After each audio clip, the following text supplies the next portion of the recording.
This season, Instacart has your back to school. As in, they've got your back to school lunch favorites, like snack packs and fresh fruit. And they've got your back to school supplies, like backpacks, binders, and pencils. And they've got your back when your kid casually tells you they have a huge school project due tomorrow. Let's face it, we were all that kid. So first call your parents to say I'm sorry, and then download the Instacart app to get delivery in as fast as 30 minutes all school year long. Get a $0 delivery fee for your first 3 orders while supplies last. Minimum $10 per order. Additional terms apply. As a person with a very deep voice, I'm hired all the time for advertising campaigns. But a deep voice doesn't sell B2B, and advertising on the wrong platform doesn't sell B2B either. That's why if you're a B2B marketer, you should use LinkedIn ads. LinkedIn has the targeting capabilities to help you reach the world's largest professional audience.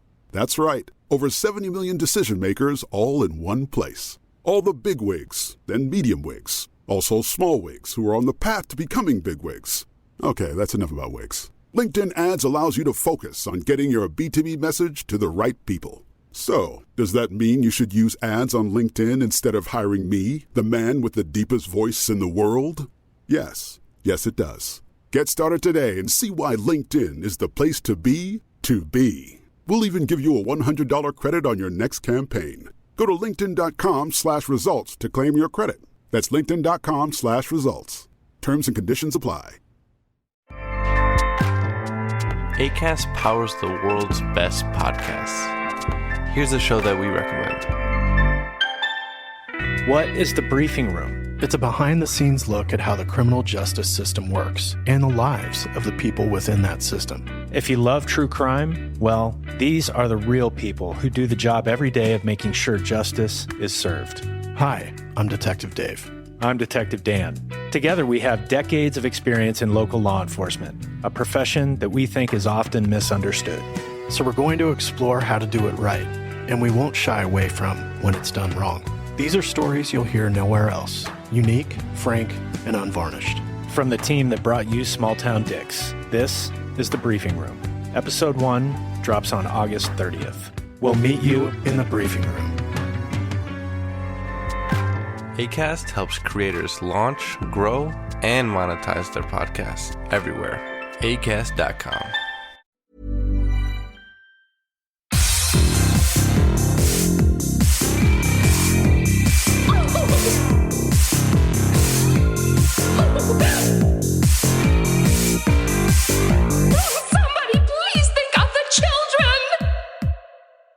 And welcome back to Little Cuts, our weekly mini-sode where we dig into the things that we've been, I think, just watching recently. I'm Terry. And I'm Mary Beth.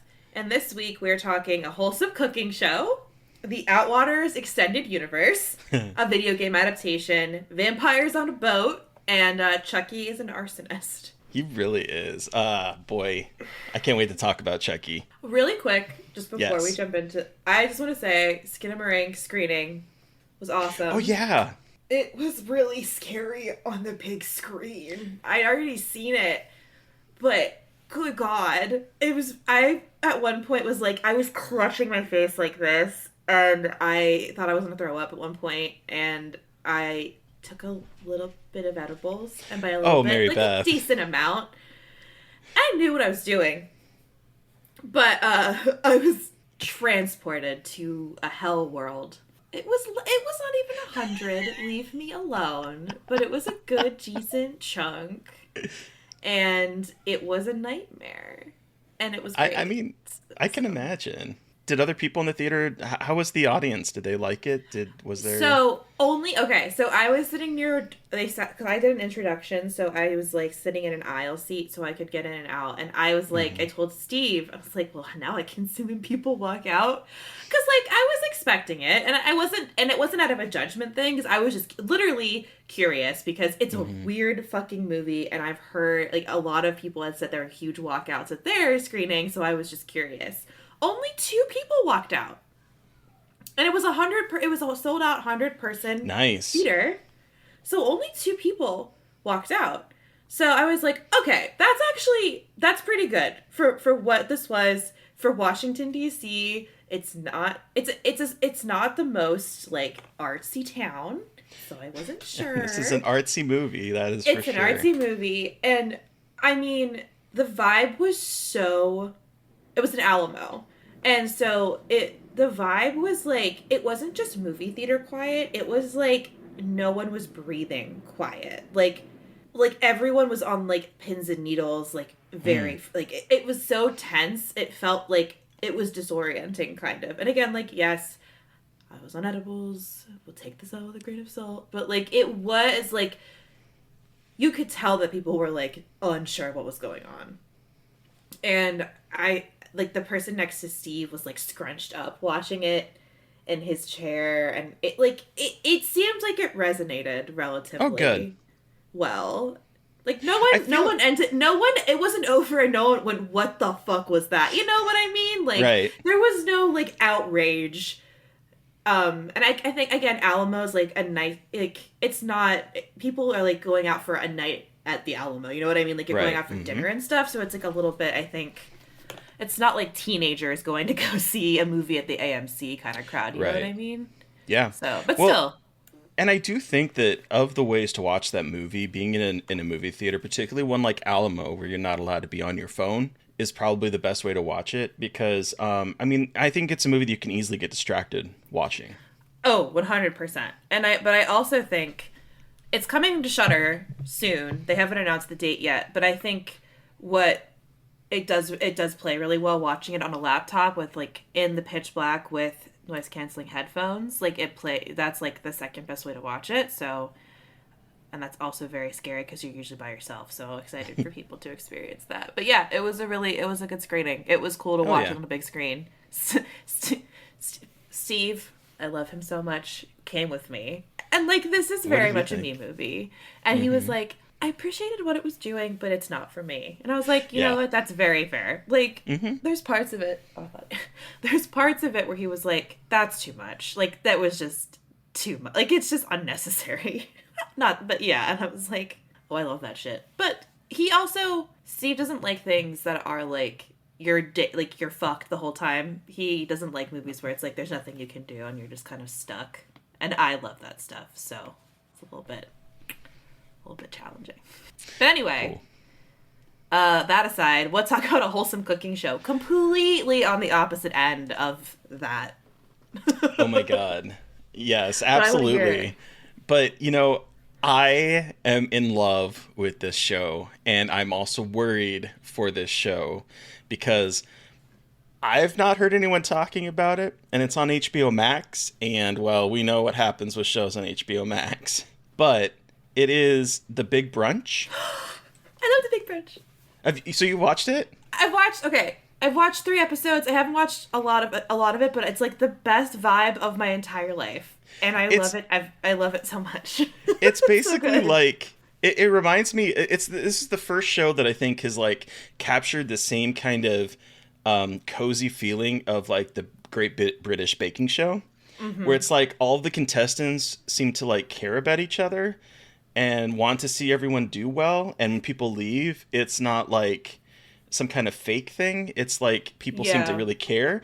Plus, you also have Sola talking about throwing F-bombs everywhere and talking about some guys, your balls are big, talking about balls that are on a plate. But like, it's wholesome, but then it also has a lot of fucks. And it's rated TVMA because of the language. And yet it is the most wholesome thing. It's hosted by Dan Levy and Sola from Bon Appetit. Sola's a little bit of a bitch in it, though. Not that I don't like that, but like, she's savage. Like, she's like not afraid to be like, this ain't it.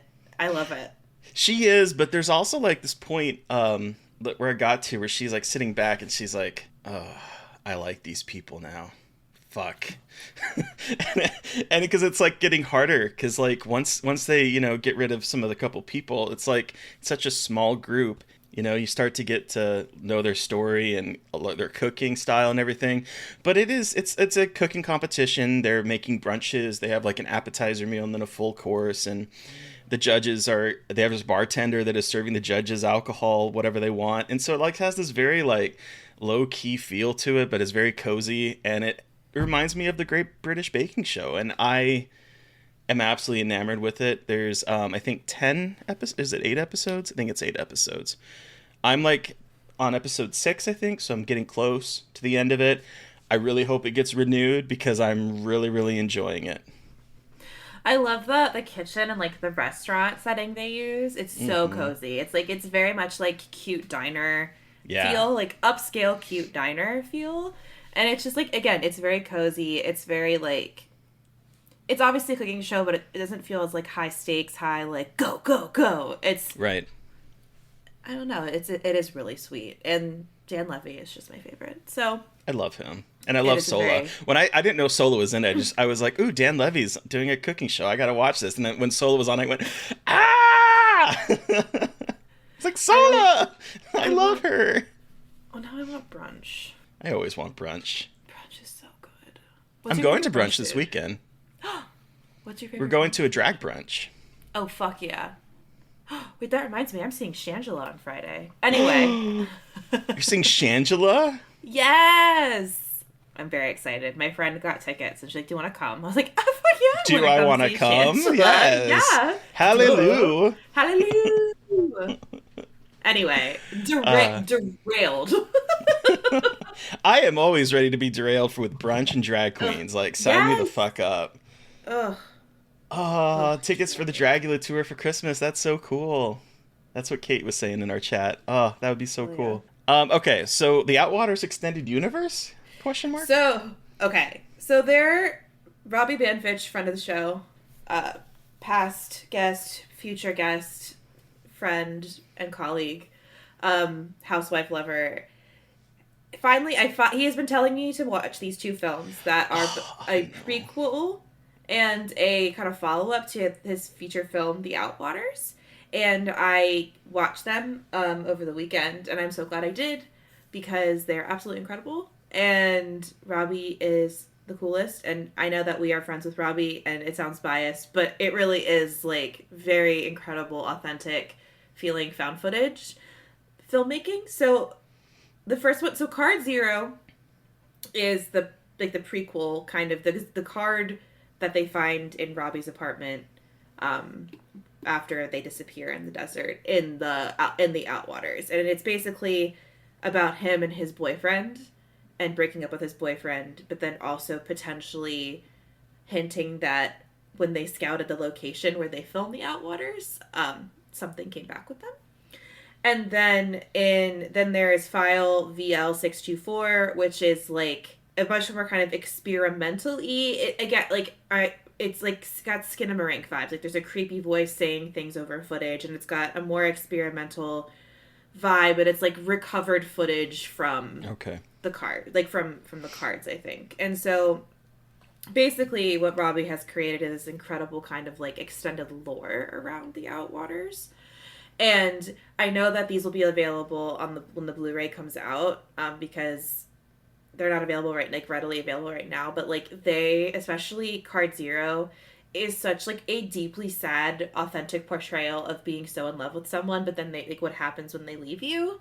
But it's also not like dramatic. It's just it's quiet, but you feel like the way that Robbie films it, it's very authentic and really creepy too. So Robbie's doing some really cool stuff, and I wanted to tell everyone about it and get them excited for The Outwaters. It's coming to theaters soon too, and Screenbox.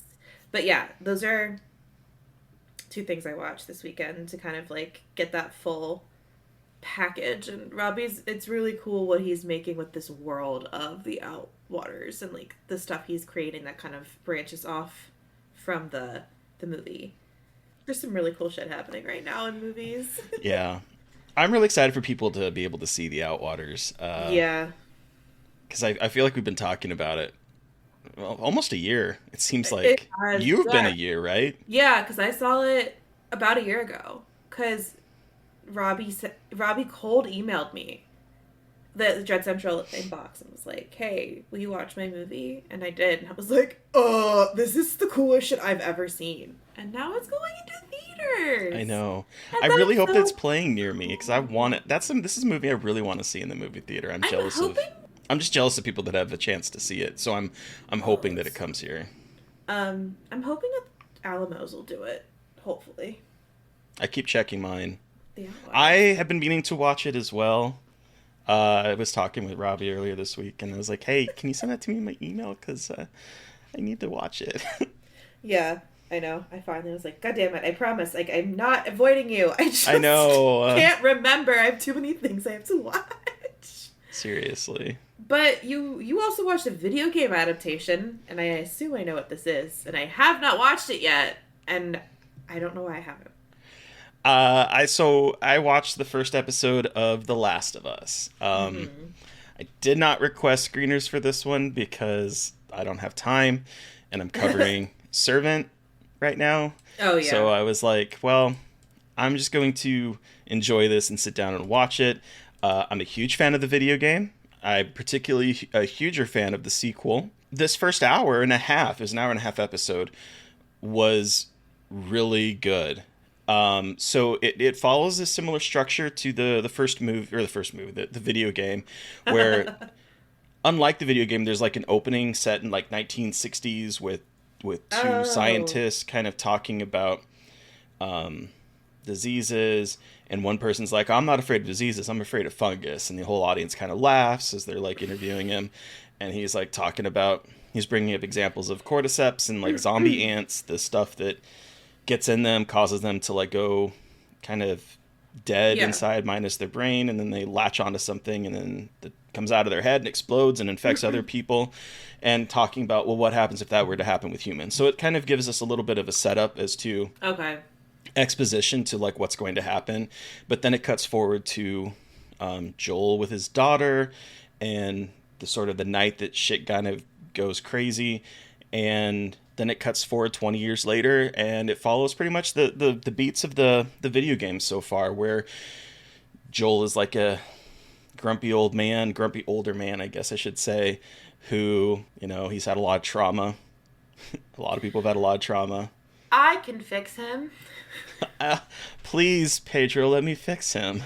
I saw a video on my fucking timelines today where Pedro Pascal said, I'm your sexy, slutty daddy. And I was like, I saw that on TikTok. I'm going to lose my mind. Listen, here's the thing.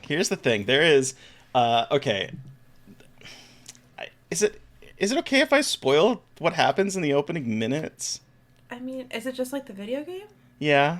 Yeah, I think it's fine. I mean, I'm going to talk around it. All right, so there is in the opening bit where that's set in like 2003, I think, is the kind of prelude to this. And there's this really sad moment where he's holding someone who is dying, and all I could do is focus on his fucking bicep that was like ripped and like poking through, because he's like holding this person like this, and I'm like, this is really sad, but I am mesmerized by those guns. Closer, Pedro Pascal. Yes. Hold me closer on the highway.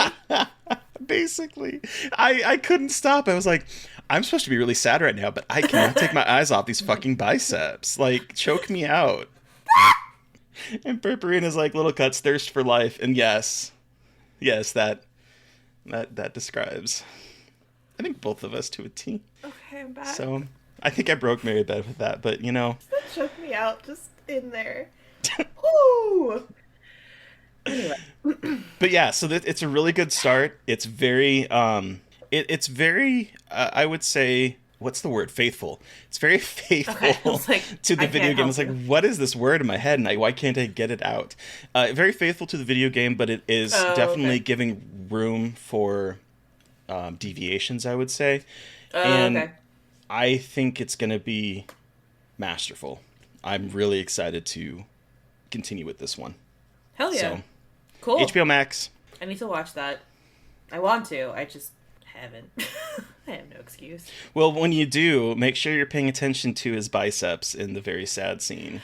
I think it's hard for me. Like, I'm really excited for it, but I think it's just hard because, like, I know the game, and I know that it's pretty faithful to the game, so it's a little bit harder to be like, for me, and be like, oh, cool, like, what's gonna happen? Where it's like, I kind of know, so I don't feel the urgency as much, but I have a feeling I'm gonna eat those words probably as it progresses. Like, they probably are gonna do something cool that I'll be like, oops, but I'm really excited for the part where we get to Nick Offerman's character. He's playing Bill. And Bill... Wait, really? Yeah, Bill was a gay man, and I believe... I'm not 100% sure because people have been talking around it, but they said that a character gets a whole episode devoted to them. And I'm kind of wondering if we're going to see an episode with Bill and his love story. Oh. Is what I'm wondering. Yeah. Because people were kind of talking around it. I meant to request screeners, and then I was like, it's fine. I'll be fine. It's okay. But yeah, It's really good. Okay. Really enjoying it. Absolutely. Vampires on a Boat.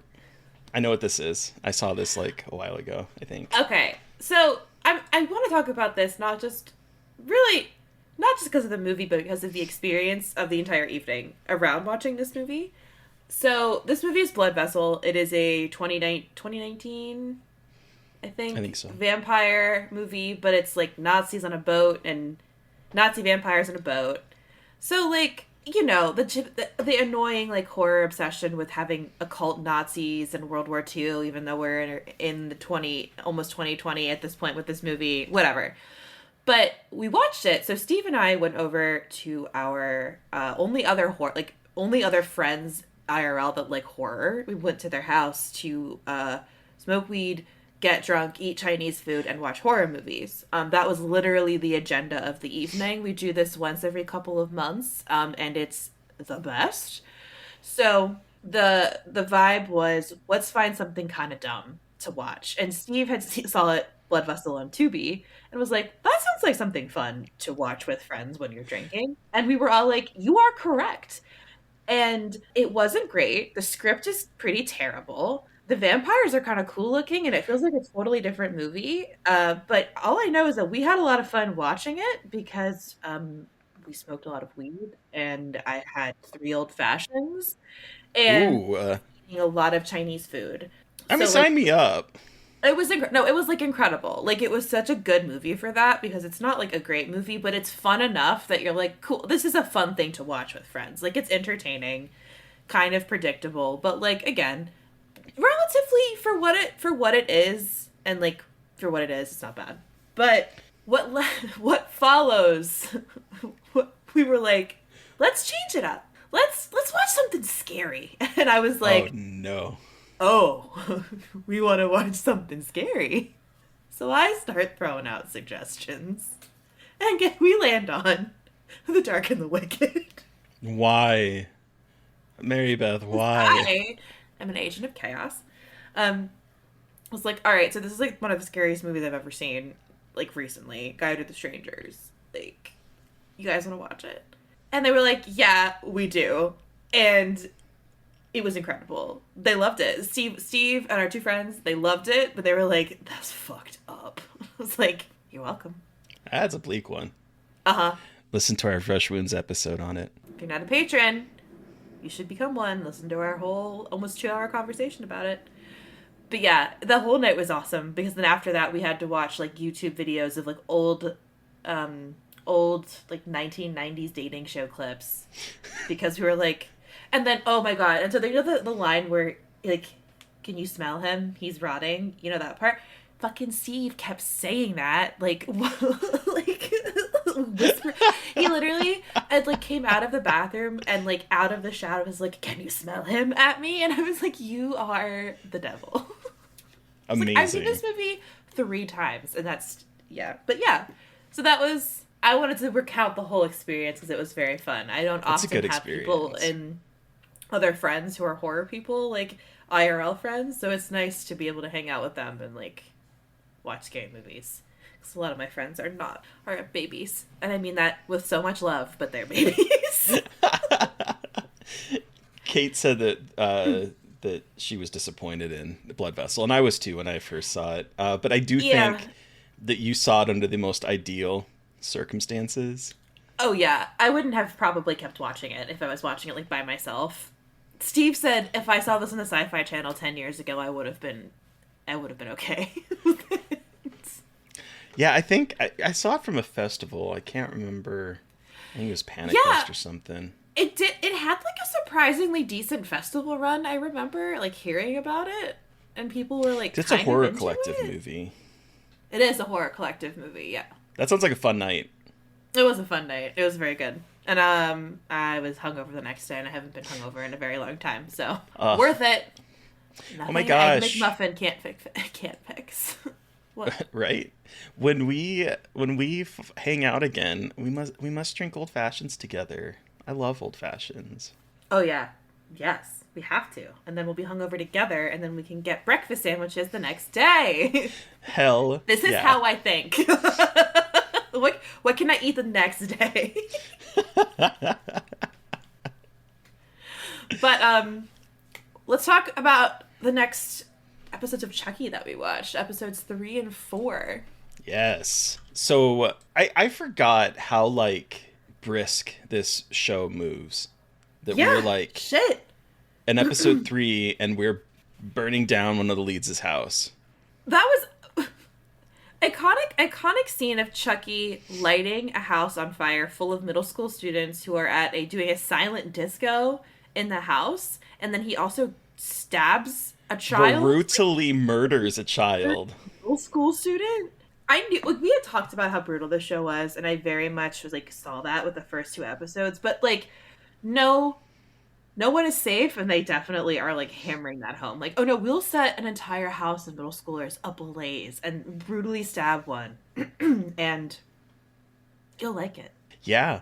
So the premise of the episode 3 is Chucky's trying to get Jake to kill, and Jake can't do it, and so Chucky's like, bring me to Lexi, I will take care of her. And so Lexi ends up getting the doll because her sister Caroline is in love with it. And there's this really funny moment where Caroline and Chucky get like, which, okay, pausing a second, it creeps me out. One of the things that really creeps me out that is never really addressed is this idea that that we have a kid sleeping in bed next to Chucky, who is an old man who is like being hugged by all these 13-year-olds, and he's a serial killer, and he's an old man.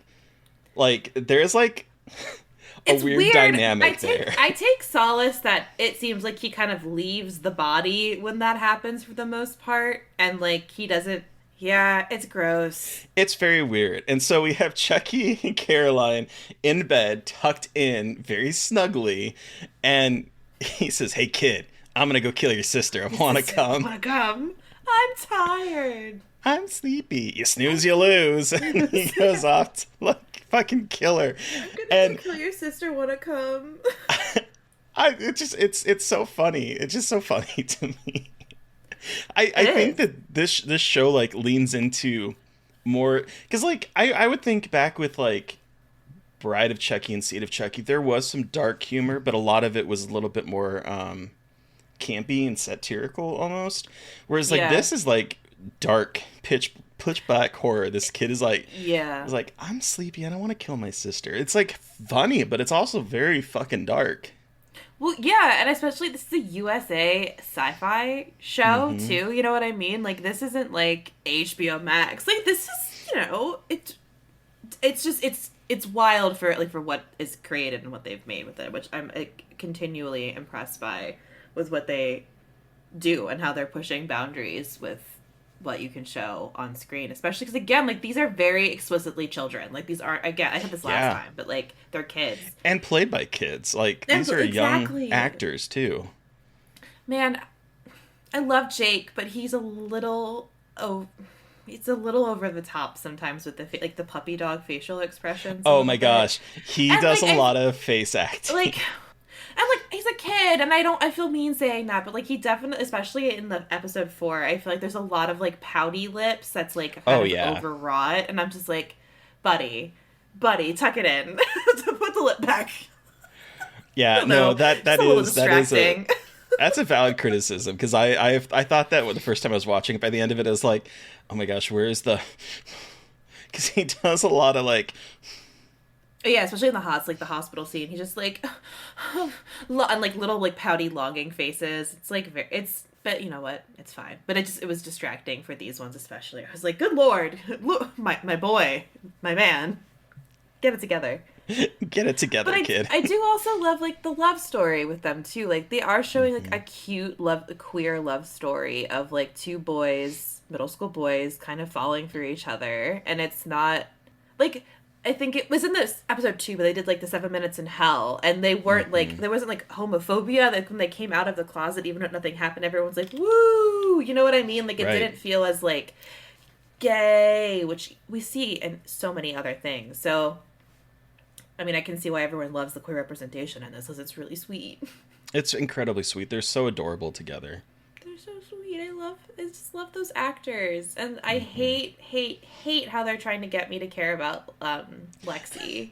I know. I was gonna ask you. Such a like. I'm so resistant. They keep being like. Oh, you know, me too. They show like her mom and her dad. Also, the dad is played by the actor who was Nika's fucking therapist in Cult of Chucky. Oh shit! Was it really? Yes, I'm almost positive that is the same actor.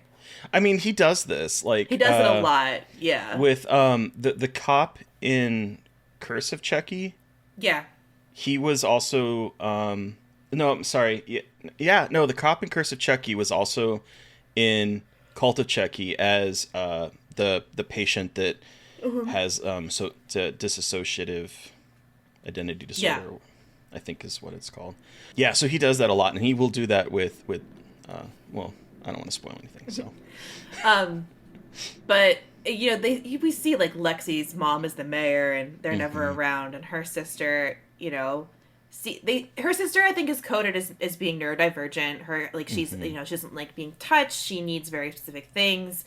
And there's like a strained relationship there, and she has to take care of her kid sister, but her kid sister is different, and her parents aren't around, and it's like, we get it. Bullies like have a hard home life, but I don't mean that in like a condescending way. I know it sounds terrible, but I feel like it's in every movie. It's like feel bad for them, and it's like I just feel like there's other characters we could be putting in here that aren't like the cruel bully versus like the nerd that have to come together. Like I know it's a tried and true trope, but can we break out of it just a little bit? Because I just think she's terrible. And she's terrible. She's a kid, but she's a terrible human being. Like she is evil personified. Like if I had to choose between having Chucky as a friend or her as a friend, I'm taking the murderous doll. They just move so quickly from like she is dressing up as his dead dad at a Halloween party to like they're partnering up.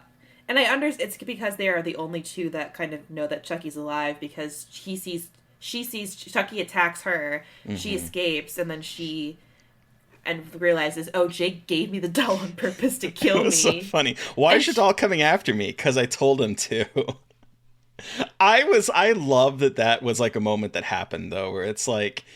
Because, you know, here's the thing. When you start to think about it, it is really sociopathic that he is giving this murderous doll to this 13-year-old. Oh. With the intent of having her be murdered. Like, again, with the dark comedy, it's very fucked up. But as a story that is not based on real life and is like a story, I'm like, yeah, that is what happens. That's what's going to happen. Because she is a horrible person. And my biggest complaint about the show is the fact that they tried to make us like her. And I'm like, I don't care. What she does in the first 2 episodes, in my mind, is she's irredeemable. Exactly. And like, I know they're trying to make a message about bullying and all that stuff, but I do think it's just like, can we just have a different narrative here of the poor kid who is being traumatized by this person and then having to be forced to become friends with that person. It's just... Yeah. I do love the half melted Chucky doll when they go back to the house. I know. And his face is like just melting. Yes. And then the ending when he just like puts like is flipping them all. And then it's oh my god, what is the crush's name? The boy crush's name? Devin. Like, and now Devin knows because Devin starts doing a Google search about. Of course, we get the true crime podcast boy finding out about the truth about Chucky. But then we didn't even mention that we get kind of backstory on Charles Lee Ray. Mm-hmm. You know, the typical not typical actually.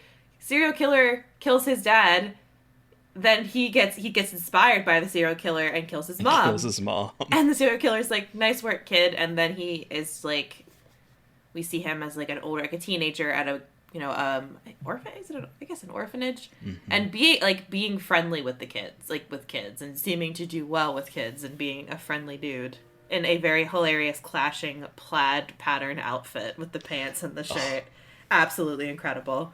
Some great lines in this, though, too. My favorite is when Chucky is trying to get Jake to drop Lexi when they're investigating the house. And he's like, it's just one less vicious Karen on training wheels. And I was like, she totally is going to be a Karen when she grows up, if she survives. If she survives. I did love the parents fighting in the hospital waiting room, too, where it's like... I don't know why. I think it's just like we focus so much on the kids and how a lot of times in these movies how kids are affected, but seeing adults like snapping under it was really interesting. And I think I'm also interested in like those dynamics that they're kind of like working with there, especially Devin's mom. She's a badass because she seems to be on the trail that like something is very weird here. Right. And I love it. Yeah, she's a badass. I still love the teacher, Miss Fairchild, I believe is her name. Just like being a complete badass. Also, very small little details, but I love that the credit Chucky title sequence is different with each episode. Like this one was all about. This one had like a bunch of needles in it for episode 4 because he kills the cop with the needles. And I love that we open up with like instead of previously on, it's Chucky saying previously on fucking Chucky. Yeah. I love these little tiny it adds character and adds just another layer of Chucky humor to it. And yes. I just think it's fun. I just love this show. Yeah, it's good. It continues to surprise me with like how well made it is. It's gonna get. You were talking about being brutal. It's gonna get vicious. I'm surprised at how quickly things go tits up in this show. More than what it already has. Oh, girl, strap on, strap in, strap in. Oh, okay. Yeah. just you wait. Strap on. I can't believe that came out. Strap on. We're doing great. Hold on to your butts. How's that? That's great. We have like 4 episodes left in this season because it's an 8-episode season, and shit's just gonna get wild. Yes, it is. I cannot wait because we are watching episodes 5 and 6. So we're in the back half now of the show. So I'm excited for what the fuck else we're gonna have waiting for us next week. Yeah, I can't wait. I cannot wait. But yeah, so we have that, and then who are we talking with on Monday, Mary Beth? So on Monday we are chatting with Roxanne Benjamin, the director of There's Something Wrong with the Children, and she brought with her Howard the fucking Duck. Howard the Duck. Whew. Nightmare. Yeah. Nightmare movie from hell. Anyway. Fantastic movie. It's wild. It is insane. So, yeah, get ready for the conversation. It's very fun. No duck titties for Terry. I have a story. Yeah, actually, get ready for that. So, listeners, you've heard from us. We want to hear from you. Did you watch something that we watched this week and have thoughts? Do you have suggestions for things we should be watching? You can let us know by sending us an email at scarredforlifepodcast@gmail.com, or you can reach out to us directly on Twitter. I am at MB McAndrews. And I'm at Gaily Dreadful. And of course, don't forget to follow the podcast on Twitter at Scarred Podcast. And please don't forget to review, rate, subscribe. And if you want to help support us more, you can sign up through Patreon and become a member. You would be able to watch this live as we're recording, just like Kate and Purpurina are right now. And it's a lot of fun. So, sign up. If we do say so ourselves. Yeah. Thank you to Eric Power for our artwork. Thank you to Sean Keller for our music. Thank you, everybody, for listening and or watching. Please stay safe out there, but most importantly, stay creepy. And until next time. Oh, won't somebody please think of the children?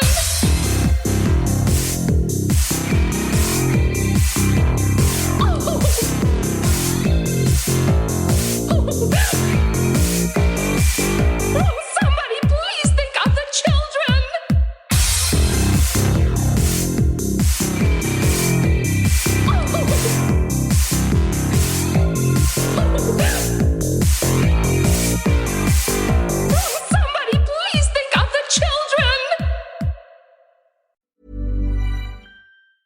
As a person with a very deep voice, I'm hired all the time for advertising campaigns. But a deep voice doesn't sell B2B, and advertising on the wrong platform doesn't sell B2B either. That's why if you're a B2B marketer, you should use LinkedIn ads. LinkedIn has the targeting capabilities to help you reach the world's largest professional audience. That's right, over 70 million decision makers all in one place. All the big wigs, then medium wigs, also small wigs who are on the path to becoming big wigs. Okay, that's enough about wigs. LinkedIn ads allows you to focus on getting your B2B message to the right people. So, does that mean you should use ads on LinkedIn instead of hiring me, the man with the deepest voice in the world? Yes. Yes, it does. Get started today and see why LinkedIn is the place to be to be. We'll even give you a $100 credit on your next campaign. Go to linkedin.com/results to claim your credit. That's linkedin.com/results. Terms and conditions apply. Acast powers the world's best podcasts. Here's a show that we recommend. What is The Briefing Room? It's a behind-the-scenes look at how the criminal justice system works and the lives of the people within that system. If you love true crime, well, these are the real people who do the job every day of making sure justice is served. Hi, I'm Detective Dave. I'm Detective Dan. Together we have decades of experience in local law enforcement, a profession that we think is often misunderstood. So we're going to explore how to do it right, and we won't shy away from when it's done wrong. These are stories you'll hear nowhere else. Unique, frank, and unvarnished. From the team that brought you Small Town Dicks, this is The Briefing Room. Episode 1 drops on August 30th. We'll meet you in the briefing room. Acast helps creators launch, grow, and monetize their podcasts everywhere. Acast.com.